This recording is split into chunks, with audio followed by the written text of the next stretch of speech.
أسد على رأي الزعيم عادل إمام. هو أسد. ما هو أسد يعني ليس، يعني غضنفر، يعني ملك الغابة. واحد يقول لي يا عم بالراحة، بس بالراحة، ده اللي أكل دراع الراجل في السيرك نمر. طب يا سيدي حقك علينا، نمر. ما أسخن من الأسد إلا نمر، كلها من فصيلة واحدة.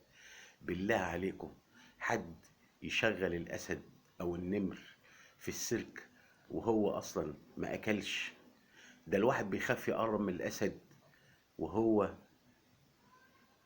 شبعان، ما بالك بقى وهو جعان؟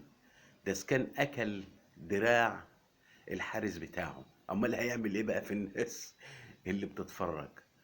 وفي الآخر بتوع السيرك قالوا يا جماعة، يا جماعة تعالوا السيرك عادي، ما حصلش حاجة. ده كل ما هنالك إن هو أكل دراعه بس. يا سلام، هو الأسد متعود كل يوم ياكل دراع ولا رجل؟ هي حاجة عادية؟ هما مستنيين لما يخلص على البني آدم خالص. في النهاية بقول لكم، النمر أو الأسد ملهمش أمان، زي الفلافلة والبتنجان.